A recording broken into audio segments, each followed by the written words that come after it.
Le penthouse du 8e arrondissement était une cage de verre suspendue au-dessus d'un Paris noyé sous une pluie glaciale de janvier. Les lumières de la ville, habituellement si vibrantes, semblaient lointaines et floues, comme des souvenirs d'une joie inaccessible. À l'intérieur, le silence était plus assourdissant que la tempête. Gérard se tenait près de la baie vitrée, le dos tourné à la pièce. Sa silhouette, habituellement si imposante dans ses costumes sur mesure, paraissait rigide, tendue par une fureur contenue. Dans sa main, une feuille de papier froissé tremblait légèrement, un relevé bancaire qui n'était pas le sien. De l'autre côté du vaste salon, près de la cuisine immaculée, Sophie se tenait immobile. Elle avait encore son tablier, et ses mains, habituées au travail, étaient jointes devant elle. Elle n'était qu'une petite silhouette dans cet espace immense et froid, écrasée par le poids du luxe qui l'entourait et par le silence accusateur de l'homme qu'elle avait commencé à considérer comme une famille. Dans l'esprit de Gérard, ce n'était pas la voix de la raison qui parlait, mais le murmure venimeux de son ex-femme, Laura. « Fais attention, Gérard. Les gens comme elle sont passés maîtres dans l'art de se faire passer pour des victimes. » Chaque mot résonnait comme une prophétie accomplie. Il revoyait le visage de Sophie, ses gestes bienveillants, les rires de sa fille Chloé, qui avait commencé à réchauffer ce mausolée moderne. Il avait cru, l'espace de quelques semaines, que la sincérité existait encore. Maintenant, tout cela lui semblait être une mise en scène parfaitement orchestrée. Les 2500 € sur ce relevé n'étaient pas qu'une somme d'argent. C'était la preuve tangible de la trahison, le prix de sa propre naïveté.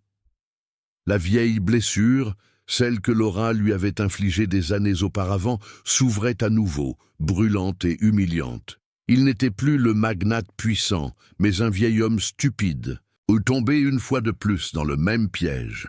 Il se retourna lentement, son visage une sculpture de marbre froid, où la déception avait ciselé des traits cruels.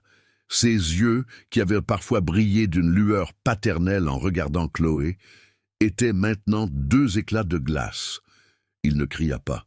Sa voix était basse, tranchante, et chaque syllabe était une arme destinée à blesser profondément. « J'ai été un idiot de croire que tu étais différente », lança-t-il en jetant le papier sur la table basse en marbre. Je me demandais combien de temps ça prendrait avant que le masque ne tombe. Il attendait une réaction, des pleurs, des dénégations, une scène qui confirmerait ses soupçons. Mais il n'avait pas vu la petite fille, Chloé, qui se tenait dans l'embrasure de la porte de sa chambre. Elle avait entendu la voix de cet homme qui lui lisait des histoires le soir se transformer en un instrument de douleur. Ses grands yeux curieux se remplirent de larmes silencieuses, ne comprenant pas les mots, mais ressentant la violence de l'injustice. Sophie ne se défendit pas. Elle encaissa les mots comme des coups physiques, son corps se raidissant à peine. Sur son visage, la surprise laissa place non pas à la peur ou à la colère, mais à un chagrin immense et digne. C'était le regard d'une personne qui ne venait pas d'être démasquée, mais d'être profondément trahie dans la confiance qu'elle avait offerte. Son silence était plus éloquent que n'importe quel plaidoyer. Il disait tout de sa déception, de la tristesse de voir que cet homme ne voyait en elle qu'un stéréotype, une projection de ses propres démons.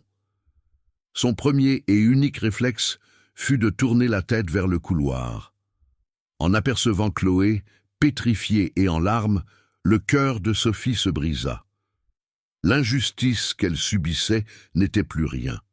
Seule comptait la protection de son enfant. D'un geste lent et délibéré, elle commença à dénouer les liens de son tablier. La bataille était perdue avant même d'avoir commencé. Le tablier tomba sur une chaise, un carré de tissu blanc abandonné dans l'océan de luxe gris et froid. Sophie ne prit rien d'autre.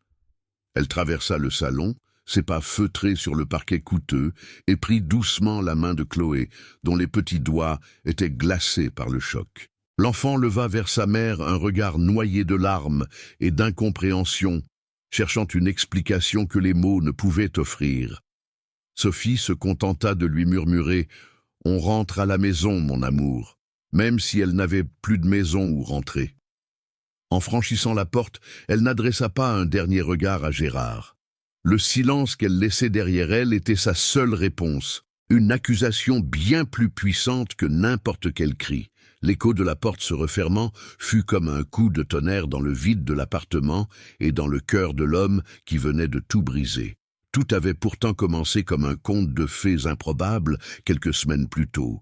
Les premiers jours dans le penthouse avaient été étranges, un mélange d'émerveillement et de malaise.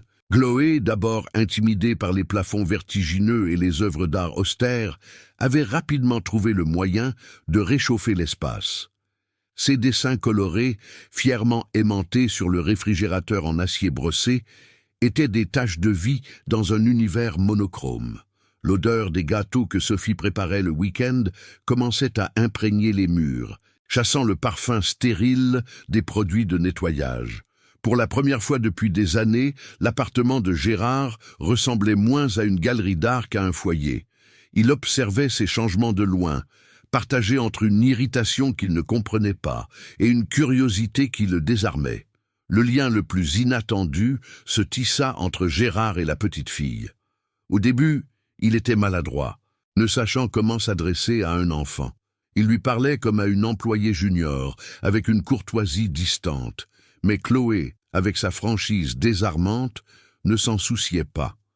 Un soir, elle lui apporta un livre, son préféré, et lui demanda de lui lire une histoire. Hésitant, Gérard s'assit sur le bord du lit de la petite chambre de service. Sa voix, habituée à donner des ordres et à négocier des contrats de plusieurs millions d'euros, trébucha sur les mots simples d'un conte pour enfants. Mais en voyant les yeux de Chloé s'illuminer, il sentit une fissure se former dans sa carapace. Ses lectures du soir devinrent un rituel, un moment de paix fragile qui l'apaisait plus que n'importe quel succès financier. Sophie, de son côté, apportait une forme de sérénité silencieuse. Elle n'était pas seulement une employée, elle était une présence discrète et compétente qui anticipait chaque besoin. Elle avait remarqué qu'il préférait son café noir, sans sucre, et que le silence du matin était sacré pour lui. Elle organisait sa vie avec une efficacité qui forçait son admiration, transformant le chaos de son emploi du temps en une symphonie bien orchestrée. Il y avait dans ses gestes une dignité et un respect qui n'avaient rien à voir avec la servilité. Elle ne cherchait pas à plaire, elle faisait simplement son travail, avec une conscience professionnelle qui le touchait. Il se surprenait parfois à la regarder, se demandant quelle histoire se cachait derrière ce calme imperturbable et cette force tranquille qui semblait pouvoir déplacer des montagnes. Pourtant, cette nouvelle harmonie le terrifiait. Chaque rire de Chloé, chaque geste attentionné de Sophie, ravivait la blessure laissée par Laura. Le souvenir de sa trahison était un poison qui coulait dans ses veines. Il avait juré de ne plus jamais être vulnérable, de ne plus jamais faire confiance. Et voilà que ces deux étrangères, entrées dans sa vie par hasard, démolissaient ses défenses une à une. La nuit, l'insomnie le ramenait à ses démons. Il se demandait si cette gentillesse n'était pas un piège, une stratégie brillamment exécutée pour l'endormir avant de frapper. La méfiance était sa nature, son armure. L'abandonner lui donnait l'impression de se tenir nu au milieu d'un champ de bataille, attendant le coup fatal qui, il en était certain, finirait par arriver. C'est tellement triste de voir comment les cicatrices du passé peuvent nous empêcher de reconnaître le bonheur quand il frappe à notre porte. Si ce récit vous touche au cœur, pensez à vous abonner à notre chaîne. Votre soutien est précieux et nous permet de continuer à partager des histoires qui méritent d'être entendues. Le coup de téléphone de Laura fut l'étincelle qui mit le feu aux poudres. Sa voix, mielleuse et calculatrice, s'insinua dans l'oreille de Gérard comme un serpent. Elle avait appris par une connaissance commune qu'il avait recueilli une femme de ménage et sa fille. Elle feignit l'inquiétude, utilisant les mots précis qu'elle savait être les plus dévastateurs. « Fais attention, Gérard. Les gens comme elle sont passés maîtres dans l'art de se faire passer pour des victimes, pour obtenir ce qu'ils veulent. Tu es déjà tombé dans ce piège une fois, ne sois pas naïf. » Chaque syllabe était conçue pour réveiller ses pires angoisses, pour superposer le visage de Sophie à celui de la femme qui l'avait ruinée émotionnellement. Quand il raccrocha, le doute n'était plus une simple pensée, c'était une certitude glaciale qui lui serrait le cœur. À partir de ce jour, son comportement changea. La chaleur naissante fut remplacée par une froideur polie. Il se mit à observer Sophie, à décortiquer chacun de ses gestes, cherchant la faille, la preuve de sa duplicité. Il lui posait des questions insidieuses sur son passé, sur le père de Chloé, sur sa situation financière, sous couvert d'un intérêt bienveillant. Sophie, sentant la distance s'installer, fut troublée. Elle ne comprenait pas ce qu'elle avait fait de mal. Elle répondait à ses questions avec honnêteté, sans se douter que chaque réponse était tordue et interprétée par le filtre de la paranoïa de Gérard. Elle mettait son humeur changeante sur le compte du stress de son travail et redoublait d'efforts pour maintenir une atmosphère paisible, sans savoir qu'elle ne faisait que renforcer ses soupçons. Ce que Gérard ne pouvait pas voir, c'était la réalité de la vie de Sophie. La raison pour laquelle elle économisait chaque centime avec une ferveur quasi religieuse. Chloé souffrait d'une forme d'asthme sévère qui nécessitait des traitements coûteux et parfois des hospitalisations imprévues. Les 2500 € sur son compte n'étaient pas un trésor de guerre, mais un fonds d'urgence, le rempart fragile qu'elle avait construit entre sa fille et la catastrophe. Chaque billet de 50 € mis de côté représentait une nuit de sommeil un peu moins angoissée, la promesse qu'elle pourrait faire face si le pire arrivait. Cet argent était le fruit de mois de privation, le symbole de son amour de mère, féroce et absolu. C'était son filet de sécurité, son unique bien dans un monde qui ne lui avait jamais fait de cadeau. C'est à ce moment précis de l'histoire que le véritable drame intérieur se noue, quand la peur transforme un homme bon en son propre bourreau. C'est une leçon puissante sur la facilité avec laquelle on peut se perdre.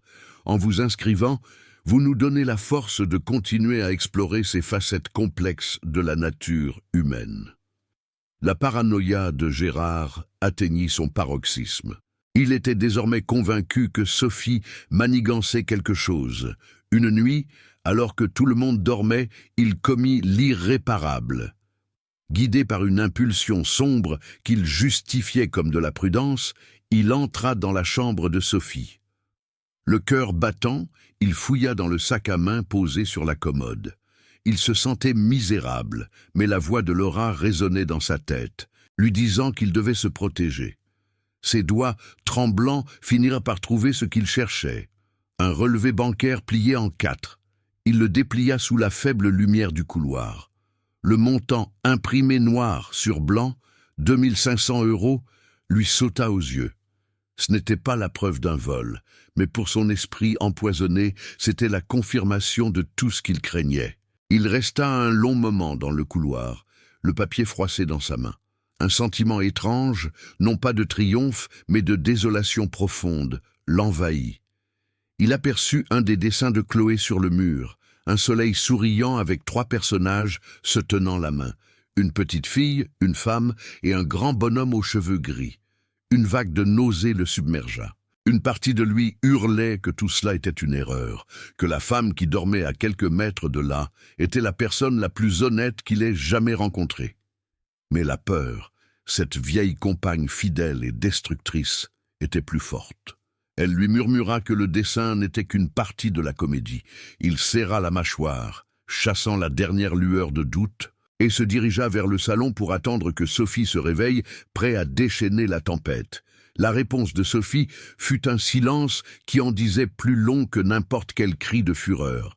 La douleur sur son visage était si pure, si dénuée de colère, qu'elle désarma Gérard un instant. Ce n'était pas le visage d'une coupable démasquée, mais celui d'une âme à qui l'on venait d'arracher le cœur. Sans un mot, elle se détourna de lui, son regard se posant sur Chloé, qui pleurait silencieusement dans l'encadrement de la porte. Ce fut ce regard qui la fit agir. Avec une lenteur infinie, elle se dirigea vers leur petite chambre. Il n'y eut pas de valise à faire claquer, juste un petit sac en toile qu'elle remplit de leurs quelques affaires. 2 pyjamas, une brosse à dents et le livre d'histoire que Gérard leur lisait le soir. Chaque geste était empreint d'une dignité brisée. la chorégraphie silencieuse d'un départ définitif, exécutée avec la précision de quelqu'un qui sait qu'il n'y a plus rien à sauver.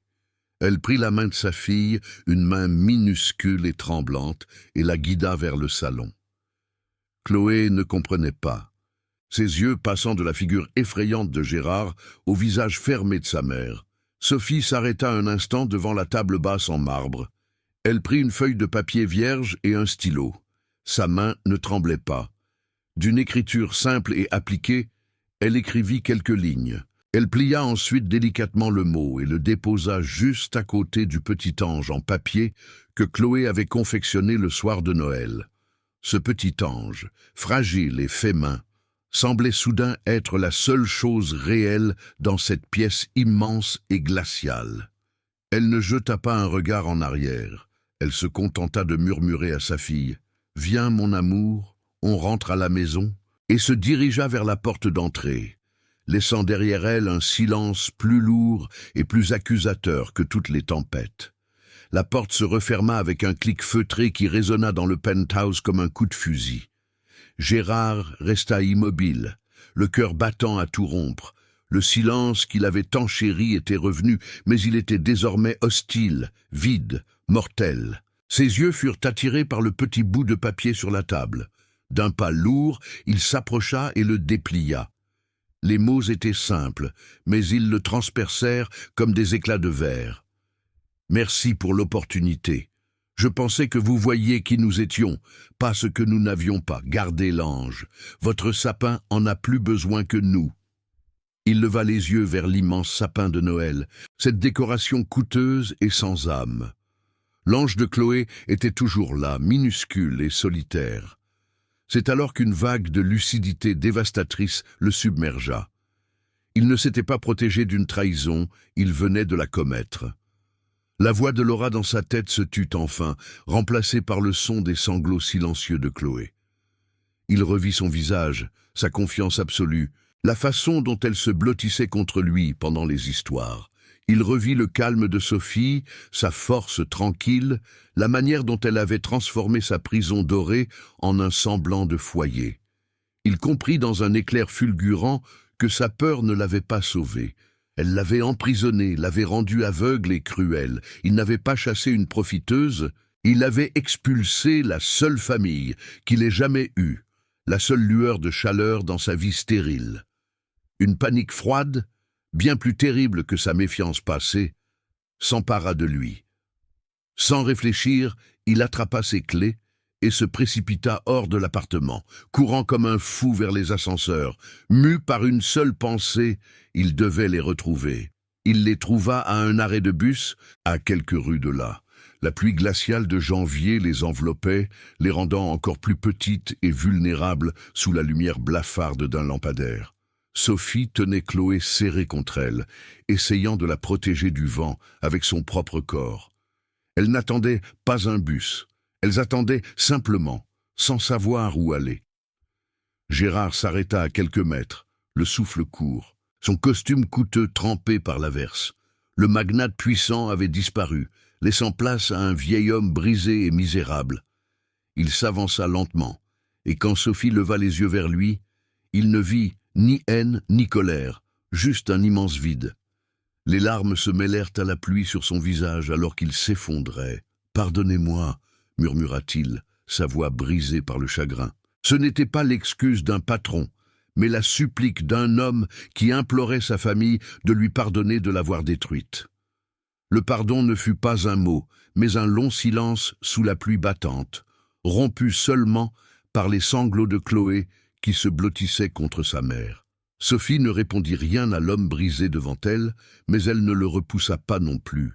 Son regard, vidé de toute accusation, contenait une tristesse si profonde qu'elle en disait plus long que n'importe quelle réprimande. Gérard comprit que les excuses ne suffiraient pas à reconstruire ce qu'il avait anéanti. Sans un mot, il retira son long manteau en cachemire et en enveloppa la mère et la fille, un premier geste maladroit pour les protéger du froid qu'il avait lui-même créé. Il les conduisit jusqu'à sa voiture, les installa dans un hôtel de luxe pour la nuit, non pas comme un geste de richesse, mais comme une façon de leur offrir un espace neutre et sécurisé, un endroit où la dignité pouvait commencer à guérir, loin du penthouse qui était devenu le théâtre de leur humiliation. Le lendemain matin, la conversation n'eut pas lieu dans le penthouse glacial, mais dans le salon chaleureux de la suite d'hôtel. Gérard ne leur proposa pas de revenir. Il leur expliqua d'une voix humble qu'il n'avait jamais utilisé de sa vie, qu'il avait compris son erreur fondamentale. Il ne voulait plus qu'elles soient ses employées, dépendantes de ses humeurs et de ses peurs. Il leur offrit une nouvelle vie. Il leur annonça qu'il avait pris des dispositions pour leur acheter un appartement à Boulogne-Billancourt, un quartier familial et paisible, et que l'acte de propriété serait au seul nom de Sophie. « Je ne veux pas que vous dépendiez de moi, dit-il, les yeux brillants d'une sincérité nouvelle. Je veux que vous restiez avec moi parce que vous le voulez, en sachant que vous avez un endroit sûr où aller, quoi qu'il arrive. Ce n'était pas un cadeau pour acheter leur pardon, mais la fondation d'une relation basée sur la sécurité et le choix. Leur nouvelle vie s'organisa autour de ce pacte silencieux. Le penthouse redevint ce qu'il aurait toujours dû être, un lieu de travail. Leur foyer, le véritable, était désormais ce 3 pièces lumineux où les dessins de Chloé couvrirent les murs et où l'odeur du café du matin se mêlait au rire.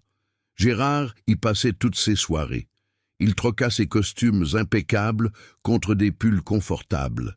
Il apprit à être un grand-père, allant chercher Chloé à l'école, l'aidant avec ses devoirs, redécouvrant la joie simple d'un dîner partagé sans transaction ni attente.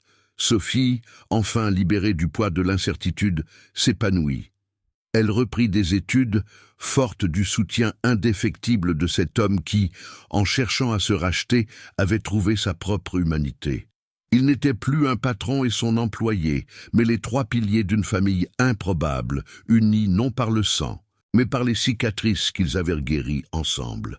2 ans plus tard, la veille de Noël, l'appartement de Boulogne-Billancourt scintillait de 1000 feux. Des dizaines d'anges en papier, fabriqués par Chloé, ornaient un sapin joyeusement désordonné.